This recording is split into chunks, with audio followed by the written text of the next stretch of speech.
Shalom Bapak Ibu Saudaraku yang dikasihi oleh Tuhan. Senang sekali kita boleh bersama-sama berdoa datang pagi hari ini. Pagi hari ini yang menjadi topik untuk kita renungkan adalah judulnya Menjamah Jumbai Jubah Yesus, ya. Nah, saudaraku, saya kebetulan eh, lagi aba di Bilangan dan 3-4 hari lalu saya sampai di bilangan 15. Nah, ternyata di hukum Taurat, orang-orang Israel, umat Tuhan Israel itu disuruh Tuhan membuat jubah itu harus ada jumbai-jumbanya. Ya, jadi eh, ada maksudnya ternyata. Jadi saya ingat jadinya mengapa perempuan yang sakit pendarahan itu menjamah jumbai jubah Yesus. Nah, mari kita lihat dulu, saudaraku ya. Ada beberapa Injil yang mencatatnya, tapi ada yang mencatatnya ujung jubahnya. Ada yang menjamah jubahnya. Tapi kalau Matius mencatat menjamah jumbai jubahnya. Nah, pada waktu itu seorang perempuan yang sudah 12 tahun lamanya menderita pendarahan maju mendekat Yesus dari belakang dan menjamah jumbai jubahnya. Dan ternyata bukan hanya perempuan yang sakit pendarahan ini yang mengalami kesembuhan hanya dengan menjamah jumbai jubah Tuhan Yesus, tetapi ada banyak orang, ya. Jadi setelah tersiar bagaimana perempuan ini sembuh dengan hanya menjamah jumbai jubah Tuhan Yesus, maka ada banyak orang juga mencoba menjamah jumbai jubahnya dan banyak yang mengalami kesembuhan. Nah, Markus 6 ayat 56 mencatat itu. Kemanapun ia pergi, ke desa-desa, ke kota-kota, atau ke kampung-kampung, orang meletakkan orang-orang sakit di pasar dan memohon kepadanya supaya mereka diperkenankan hanya menjamah jumbai jubahnya saja. Dan perhatikan ini, dan semua orang yang menjamai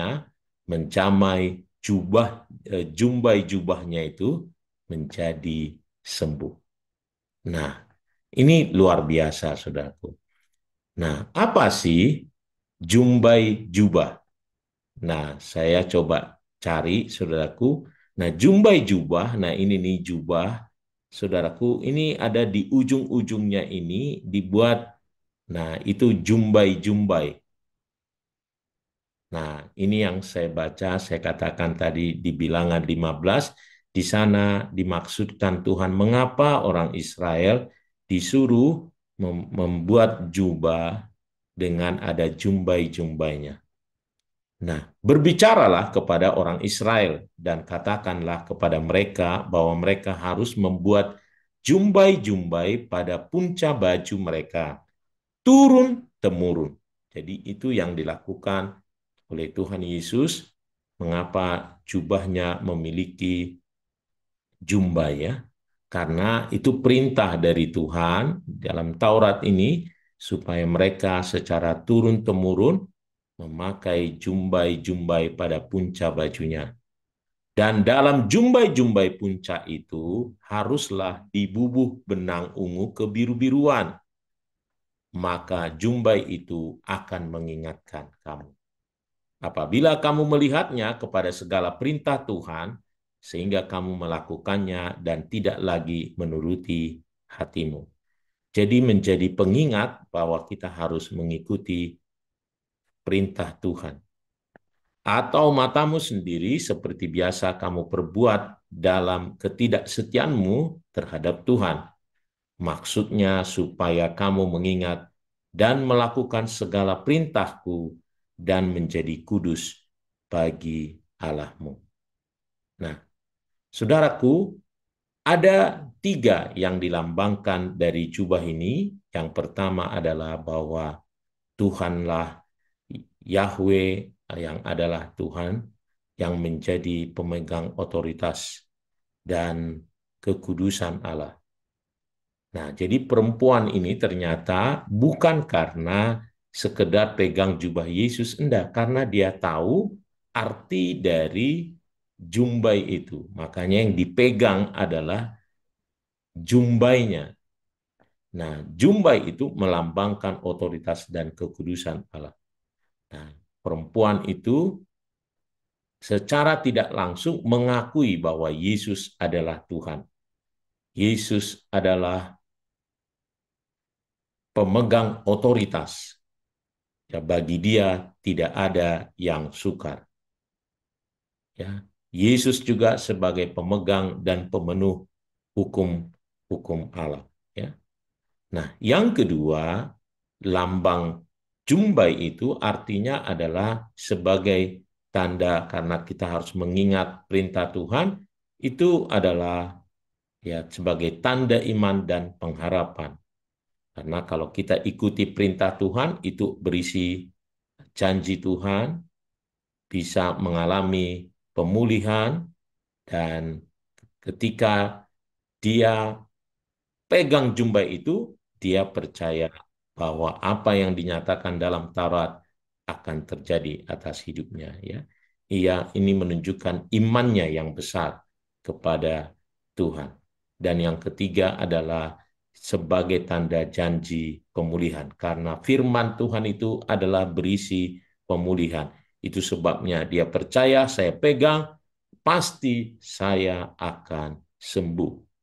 Perempuan ini tidak hanya mengalami sembuh secara fisik, tetapi juga pemulihan rohani. Karena dia katakan, Yesus katakan kepada perempuan ini, imanmu telah menyembuhkan engkau. Ya, ini pemulihan terhadap iman karena dia berusaha sendiri untuk kesembuhannya, tetapi akhirnya dia datang kepada Tuhan dan meminta kesembuhan, percaya melalui Yesus, melalui jumbai jubahnya, ia akan sembuh. Ada iman yang dipulihkan. Nah, apa yang kita mau belajar? Ya, tentu kita sekarang tidak lagi secara fisik kita bisa pegang jumbai jubah Yesus, tetapi ada yang menggantikan arti makna dari jumbai jubahnya, karena tadi jumbainya itu berisi janji firman Tuhan, kuasa penyertaannya. Ya, nah, saudaraku, ada 4 hal di zaman kita sekarang yang menjadi jumbai jubahnya, yaitu firman-Nya, doa, bersekutu, dan bersaksi. Oleh karenanya, mari kita pegang jumbai jubah Yesus dengan cara tentu merenungkan firman Tuhan dan mentaati firman-Nya. Mari kita ingat bahwa kita punya Allah yang berkuasa, mengasihi kita, menyertai kita. Lalu setiap kita membaca firman, kita datang seperti perempuan ini. Ya, dengan iman, ya, dengan satu keyakinan bahwa kita akan melihat firman-Nya digenapi. Karena kalau kita datang dengan iman, dengan membaca firman, mentaati firman-Nya, pemazmur berkata, kita akan berhasil. Kalau kita merenungkan, ya, siang dan malam, hidup kita akan seperti tanaman yang ditanam di tepi aliran air. Itu kalau kita merenungkan, mentaati firman-Nya.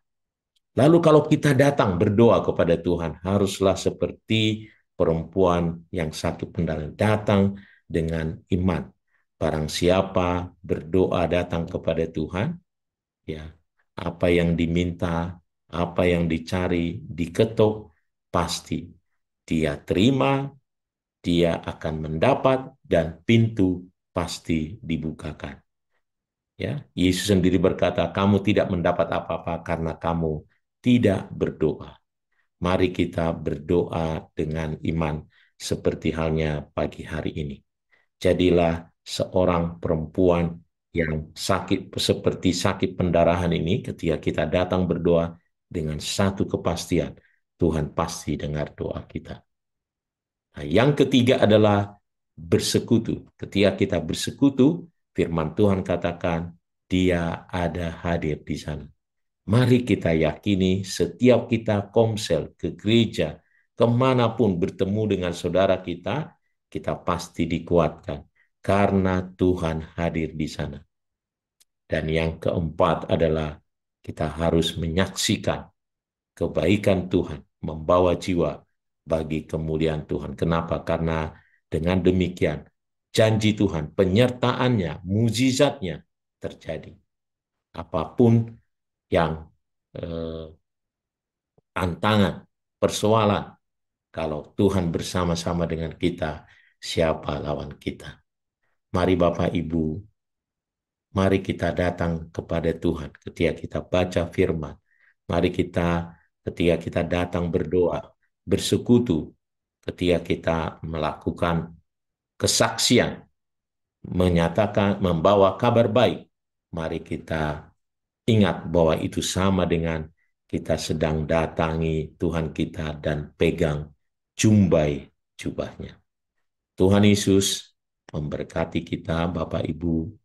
Mari kita bersemangat terus dan melihat mukjizat demi mukjizat terjadi atas hidup kita. Tuhan Yesus memberkati.